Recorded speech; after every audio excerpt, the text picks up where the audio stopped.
මේ වගේ වීඩියෝ බලන්න අපිත් එක්ක එකතු වෙන්න. ඔන්න ඈත අතීතයේ එක්තරා ගම්මානයක රඝු නමින් පිරිමි ළමයෙක් එයාගේ තාත්තා වන තේජානන්දත් එක්ක ජීවත් වුණා. රඝුගේ අම්මා අසනීපයකින් මිය ගිහිල්ලා ඉන්න හින්දා මේ ගෙදර ජීවත් වුණේ එයාගේ පියා සහ එයා විතරයි.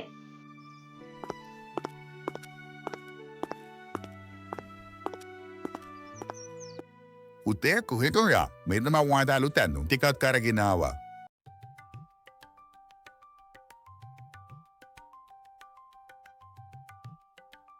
ෂා අලුත් ඇඳුම්? අනේ තාත්තේ ඔයාට ගොඩක් ස්තුතියි. ඔයා තමයි මේ ලෝකේ ඉන්න හොඳම තාත්තා. ඇත්තටම ගොඩක් ස්තුතියි. මගේ පුතා ඉතින් හරිම දක්ෂයිනේ. දැන් මට ආරංචි හොඳට ඉංග්‍රීසි කතා කරනවා කියලා පන්තියේදී. පුතේ, තව දවස් දෙකකින් වාගේ උපන්දිනේනේ.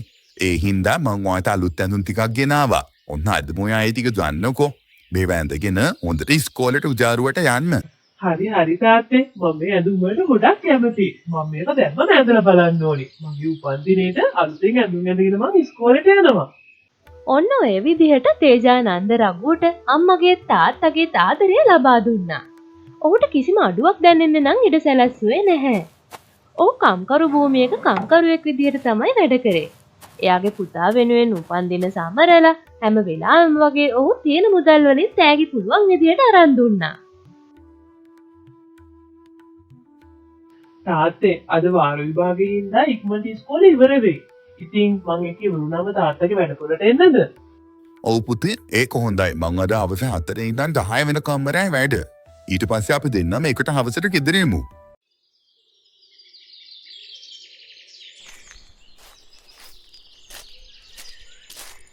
ඔන්න ඔය විදිහට කතා වෙලා එදා පාසල් ගියපු රඝු වැඩබිමට එනකොට තුන්වෙලි මහලාසල කම්කරුවන් පිරිසක් රැස් වෙලා ඉන්නව දකිනවා.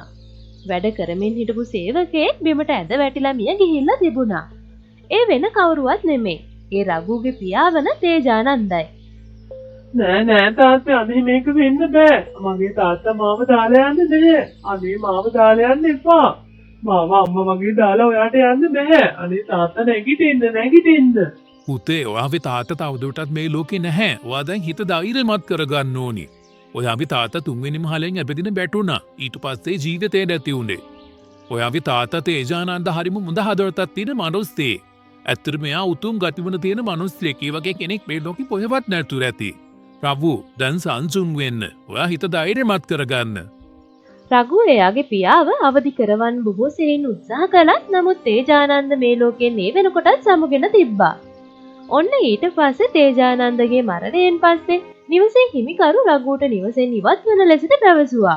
මේ ළමයා දැන්ම මෙතනින් පිටත් වෙලා ගියොත් හොඳයි. දැන් වගේ අම්මත් නැහැ තාත්තත් නැහනේ. ඒ හින්දා මට ගෙවල් කුලිතාගෙන්වත් හම්බ වෙන්නේ නැහනේ. ඒ හින්දා මම වෙන කුලිකාරයෙක්ට මේක දෙනවා. අනේ මහත්තයෝ එහෙම කරන්න එපා. මං කොහේ කියලා යන්නද? මං කොහොම හරි සල්ලි හම්බ කරලා ඔයාට ගෙවන්නම්. මම වැඩක් හොයාගන්නම්. මම වැඩක් හොයාගන්නකම් මට ටික කාලයක් දෙන්න. රඝු ඔන්න ඔය විදිහට බැගෑපත් වුණා. නෑ නෑ, ඔහෙට ඇහුනේ නැද්ද? ගිහිල්ලා ඔයාගේ බඩු බාහිරා බියර් ලෑස්ති කරගෙන ඉක්මනට මේකකින් එළියට යනවා. මම ඔයාට මෙතන තවදුරටත් ඉන්න ඉඩ වෙන්නේ නැහැ. රඝු තවදුරටත් එතන රැඳුන හින්දා නිවසේ හිමියා එළියේ තිබ්බ පොල්ලක් අරගෙන රඝුට දරුණු ලෙස පහර දෙන්න වුණා.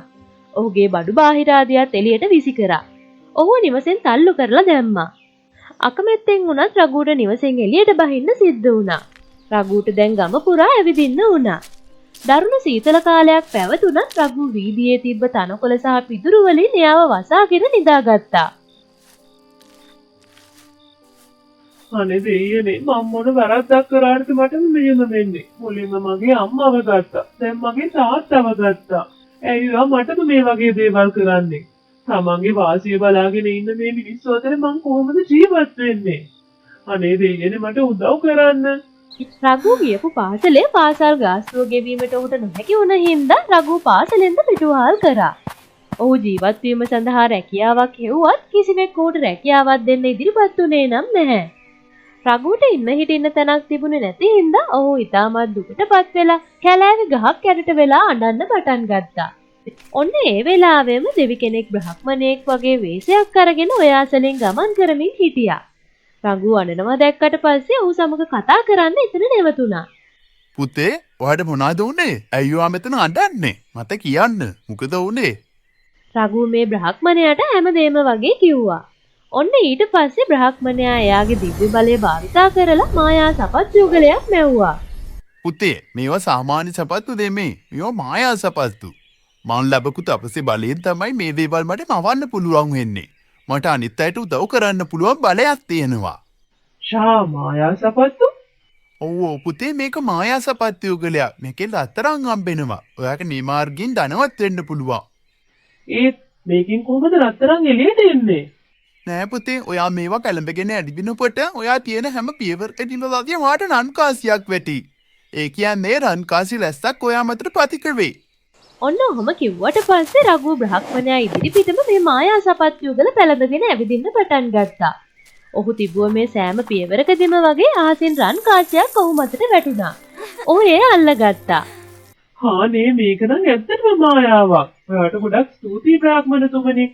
ඔව් පුතේ ඔයා ගොඩක් අවංක දරුවෙක්. ඒකයි මං ඔයාට මේ තෑග්ග දෙන්නේ. ඒත් ඔයා මතක තියාගන්න. ඔයා මේක වැරදි අරමුණක් සඳහා භාවිතා කරොත් එහෙම මේක ඔයාට ඉතාමත් නරක විදියට ප්‍රතිඵල දෙයි. ඔන්න ඔහොම කිව්වට පස්සේ බ්‍රාහ්මණයා එතනින් පිටත් වෙලා ගියා. රඝු මේ මායා සපත්තු පැලඳගෙන බොහෝ වෙලාවක් ඇවිදලා රන්කාසි රාශියක් එකතු කරගත්තා. ඔන්න ඊට පස්සේ ආ විශාල නිවසක් අරගෙන සුව පහසු ජීවිතයක් ගත කරා. පුළුවන් විදියට දුප්පත් අයටත් වාසස්ථාන ඒ වගේම ආහාර ලබා දෙමින් උපකාර කළා. පරණ රඝුගේ ගෙදර අයිතිකාර මිනිස්සයා රඝුගේ මේ ජීවිතය දැක්කට පස්සේ පුදුම වුණා. ඔහු රහසින් වගේ රඝු පසුපස්සේ ඇවිල්ලා ඔහු කරන දේවල් දිහා බලාගෙන හිටියා. ඔහු දැනගත්තා මේ සියල්ලටම හේතුව වෙන්නේ මේ මායා සපත්තු යුගල කියලයි. මූ එහෙනම් මෙච්චර පෝසත් උනේ මේ මායා සපත්තු දාලා. හොඳයි.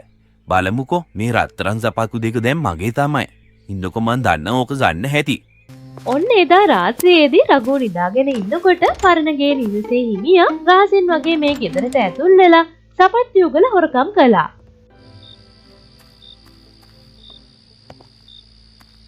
ඔහු ඒවා බොහොම අමාරුවෙන් පැලඳගෙන ඇවිදින්න පටන් ගත්තා. හදිසියෙම වගේ රන්කාසි වැස්සක් ඔහු මතට ඇද වැටෙන්න පටන් ගත්තා. මේ රන්කාසිවර බලට ඔහු යට වුණා. අනේ නෑ මාව බේරගන්න. අනේ මට මේ රත්තරන් නිපා මාව බේරගන්න. මගේ හුස්ම ඉර වෙනවා. ඔන්න ඔය විදිහට පරණගේ අයිතිකාරයා රන් ගොඩට යට වෙලා මිය ගියා. ඒ අනුව ඔහුගේ තණ්හාව නිසා ඔහුට දඬුවම් ලැබුණා. මායා සපත්තු ඉබේ මෙතනින් අතුරුදහන් වෙලා ආපහු රඝු ළඟටම ගියා. ඔන්න එදායින් පස්සේ රඝු දිගින් දිගටම වගේ මායා සපත්තු භාවිතා කරලා එයාගේ ජීවිතයේ මෙන්ම අවශ්‍යතා ඇති අන් අයටත් ජීවිතේ ලස්සන කළා. මේ කතාවෙන් කියවෙන්නේ කරුණාව සහ අවංකකම හැම වෙලේම ප්‍රතිලාභ ගෙනල්ලා දෙන අතර තණ්හාව විනාශයට මඟ පාදනවා කියලයි.